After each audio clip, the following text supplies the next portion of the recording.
Hello friends, मैं advocate Vinod Sharma अपने channel कानून और आम आदमी में आपका एक बार फिर हार्दिक स्वागत करता हूं। दोस्तों, आज की इस वीडियो में हम चर्चा करेंगे कि आईपीसी के कौन कौन से ऑफेंस कंपाउंडेबल है, यानी कि जिनमें समझौता हो सकता है, और कौन कौन से ऑफेंस नॉन कंपाउंडेबल है, यानी कि समझौता होने के बाद भी केस ख़त्म नहीं होता।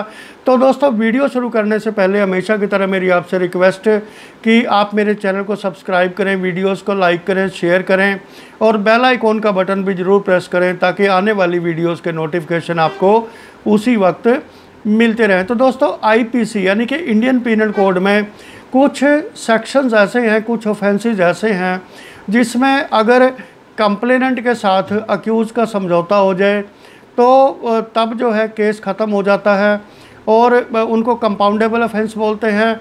और कुछ नॉन कंपाउंडेबल होते हैं, यानी कि कुछ सीरियस किस्म के जो ऑफेंसेस होते हैं, ग्रेव ऑफेंसेस होते हैं, उनमें चाहे समझौता हो जाए पार्टीज़ का आपस में, लेकिन तब भी केस ख़त्म नहीं होता और जो है केस में वर्डिक्ट आता है।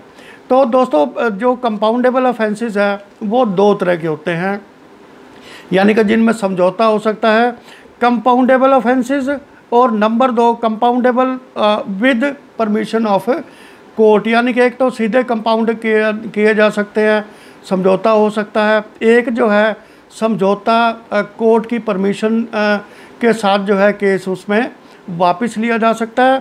तो दोस्तों, कंपाउंडेबल जैसे मान लें कोई एफआईआर हो गई, एफआईआर होने के बाद जो है कोर्ट में चालान पेश हो गया, लेकिन चालान पेश होने के बाद जो अक्यूज़्ड है उसका कंप्लेनेंट के साथ जो है समझौता हो जाता है, तो तब आप जो है कोर्ट में एक जो एप्लीकेशन दे के केस को ख़त्म करवा सकते हैं, या कोई जॉइंट एप्लीकेशन भी दे सकते हैं, यानी कि अक्यूज़्ड और कंप्लेनेंट दोनों तरफ की तरफ से।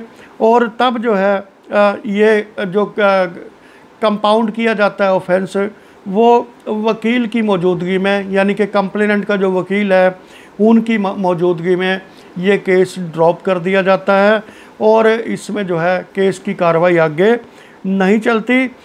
और इनमें वो ऑफेंस होते हैं जिनमें कंपाउंड किया जा सकता है, जिनमें सज़ा 2 साल तक की है, यानी कि किसी में सज़ा 1 साल हो सकती है, किसी में 2 साल हो सकती है। तो जिन ऑफेंसेस में सज़ा 2 साल तक की होती है वो केसेस समझौते पे जो है केसेस बंद किए जा सकते हैं। जैसे मैं आपको बताऊं कि कंपाउंडेबल में कौन कौन से सेक्शंस हैं। मान लो 323 है जो लड़ाई झगड़े का, मारपीट का सेक्शन है, इसमें समझौता हो सकता है। 341 है जैसे रॉन्गफुल रेस्ट्रेन है, इसमें समझौता हो सकता है। 343 है wrongful restrain for more than 3 days, इसमें समझौता हो सकता है। 351 में समझौता हो सकता है। 353 में समझौता हो सकता है। ये जो है इन सेक्शंस में सिंपल एप्लीकेशन कोर्ट में देने के बाद जो है समझौता हो जाता है। और फिर बात आती है कि ऐसे कौन से ऑफेंसेस हैं जो कंपाउंड तो हो जाते हैं, लेकिन उनमें जो है कोर्ट की परमिशन लेनी पड़ती है। और कोर्ट ऐसे मामलों में ये देखती है कि ऐसे केस में पब्लिक एट लार्ज का तो कोई नुकसान नहीं है। मान लो 2 लोगों का झगड़ा है, अगर वो निपट रहा है तो उसको निपटा देना चाहिए।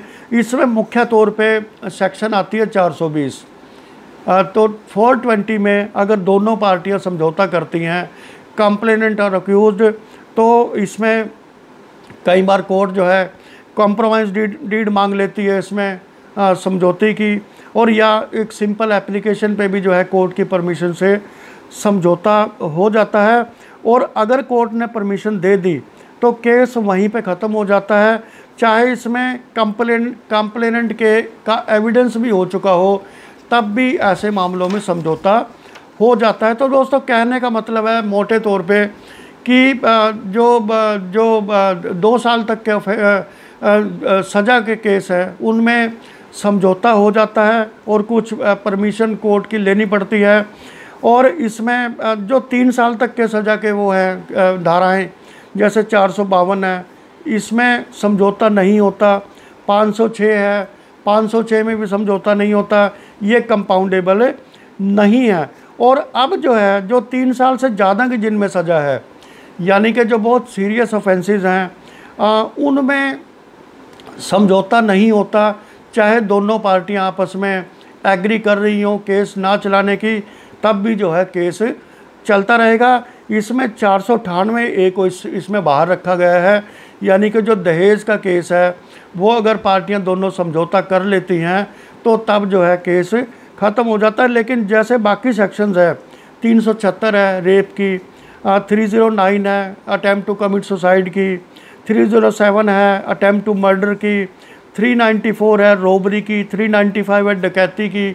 इनमें अगर कंप्लेनेंट के साथ अक्यूज़ का समझौता भी हो जाता है तब भी इसमें जो है कॉम्प्रोमाइज़ नहीं होता। ये कंपाउंडेबल नहीं है ये सेक्शंस, और इनमें जो भी इनका जो वर्डिक्ट आता है वो पूरा इसमें जो है पूरा केस चलने के बाद आता है। इसमें अगर मान लो जैसे 376 में कई बार जो कंप्लेनेंट है वो उनका अक्यूज़ से समझौता हो जाता है, लेकिन तब भी कोर्ट में केस ख़त्म नहीं होता। और इसका जो है दूसरा एक तरीका ये है कि अगर आपका समझौता हो जाता है तो आप कोर्ट में हॉस्टाइल हो सकते हो। जब आप हॉस्टाइल हो जाओगे, अपने बयानों से मुकर जाओगे, तो केस अपने आप ख़त्म हो जाएगा, यानी कि जो एक्विटल है अक्यूज़ का वो हो जाता है।